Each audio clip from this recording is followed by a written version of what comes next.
Olá, alunos! Na aula de hoje, vamos estudar um problema de comparação envolvendo k amostras, sendo k um número maior que 2, em uma abordagem paramétrica. O problema é apresentado na tela. O mesmo propõe que você verifique se há diferença na intensidade de formação de tártaro entre os três grupos estudados. Para iniciar a sua resolução, você deve abrir o arquivo ração no programa Minitab.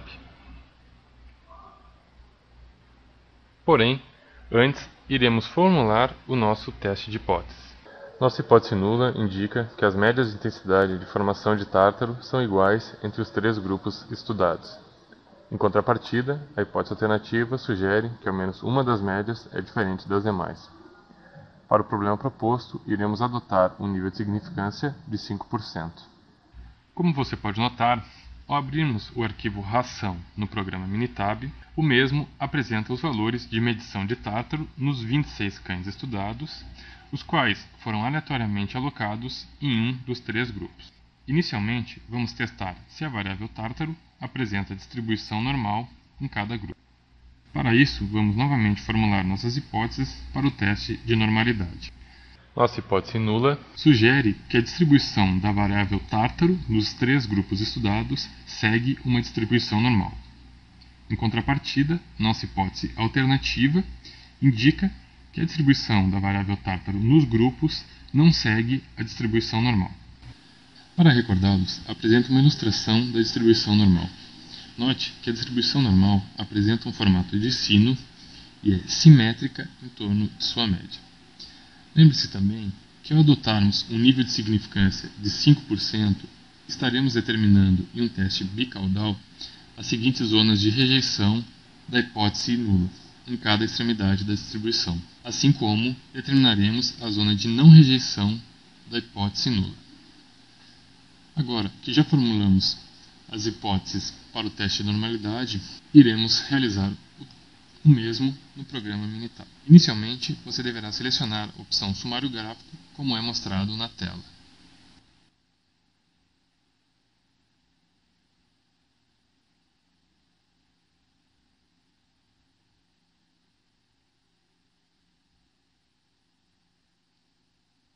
Primeiro, escolha a opção Tártaro, após a opção Grupo. Basta clicar em OK. O Minitab nos fornece a seguinte saída. Note que para o grupo 1, o teste de normalidade de Anderson-Darling nos fornece um p-valor de 69%. Este valor é superior ao nível de significância fixado em 5%. Dessa forma, aceitamos a hipótese nula de que a distribuição de tártaro no grupo 1 segue uma distribuição normal. Já para o grupo 2, o teste de normalidade de Anderson-Darling nos fornece um p-valor de 94,7%. Assim como o grupo 1, a variável tártaro apresenta uma distribuição normal no grupo 2. Usamos o grupo 3. Como você pode ter notado, o teste de normalidade de Anderson-Darling para a distribuição de tártaro no grupo 3 apresenta um p-valor de 90,8%. Assim como nos grupos anteriormente estudados, o grupo 3 também apresenta uma distribuição normal. No próximo passo, você deve comparar as variâncias entre os grupos. Isto será importante para se determinar qual teste estatístico será utilizado para resolver o problema inicialmente proposto. Primeiro, vamos realizar nosso teste de hipótese. As hipóteses formuladas para a comparação de variâncias entre os grupos estudados são as seguintes. A hipótese nula indica que as variâncias entre os grupos estudados são iguais. Ao contrário, a hipótese alternativa indica que ao menos uma das variâncias é diferente das demais. Novamente, iremos adotar um nível de significância alfa de 5%. Agora, você deve escolher a opção Teste para variâncias iguais, como é mostrado na tela.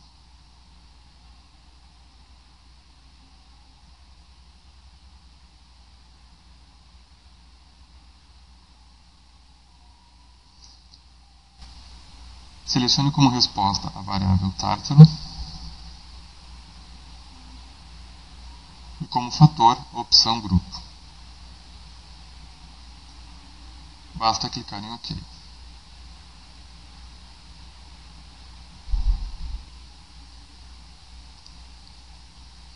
O Minitab nos fornece a seguinte saída. Note que o p-valor fornecido pelo teste de Bartlett foi de 62,2%. Este valor é superior ao nível de significância estabelecido no nosso teste. Desta forma, não rejeitamos a hipótese nula e concluímos que as variâncias observadas nos 3 grupos estudados são iguais. Agora que você concluiu que as pressuposições de normalidade e igualdade de variâncias foram atendidas, iremos comparar as médias de tártaro entre os 3 grupos estudados. Anteriormente, iremos revisar a nossa hipótese formulada para o problema. Nossa hipótese nula indica que as médias de intensidade de formação de tártaro são iguais entre os 3 grupos estudados. Em contrapartida, a hipótese alternativa sugere que ao menos uma das médias é diferente das demais. Para o problema proposto, iremos adotar um nível de significância de 5%.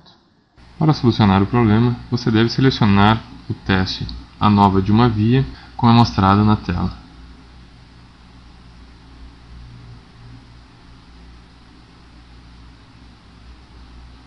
Novamente, selecione a variável tártaro como resposta e a opção grupo como fator. Na aba Comparações, selecione os testes de Tukey, Fisher e Dunnett, sendo que neste você deve indicar o valor correspondente ao grupo controle, como é mostrado na tela. Esses testes objetivam indicar quais grupos são diferentes no caso de rejeitarmos a hipótese nula. O teste de Tukey adota um único nível de significância para todas as comparações. Por sua vez, o teste de Fisher consiste em adotar um nível de significância alfa para cada comparação entre os grupos. O teste de Dunnett é aquele que realiza comparações de um grupo controle com os demais. Basta agora você clicar em OK. O Minitab nos fornece a seguinte saída. Como você pode notar, o valor de P fornecido pelo teste de ANOVA de uma via foi de 0,005. Com este valor, temos evidências que nos permitem rejeitar a hipótese nula e concluímos que as médias observadas nos 3 grupos estudados não são iguais. Você pode notar que o teste de ANOVA indica que poderia existir diferença entre os grupos 1 e 3. Contudo, essa diferença só é realmente observada ao analisarmos os testes de múltiplas comparações. O teste de Dunnett nos indica que existe semelhança entre o grupo controle e o grupo 2, assim como existe semelhança entre o grupo 2 e o grupo 3, uma vez que a diferença do intervalo de confiança entre esses grupos inclui o valor zero, o que indica que as médias entre esses grupos são iguais. Por sua vez, o método de Tukey nos indica que existe semelhança entre os grupos 1 e 2 e 2 e 3, mas não entre os grupos 1 e 3. Por fim, o teste de Fisher novamente indica semelhança entre os grupos 1 e 2 e 2 e 3, mas não entre os grupos 1 e 3. Com isso, concluímos o nosso problema. Espero que tenham gostado do vídeo e bons estudos.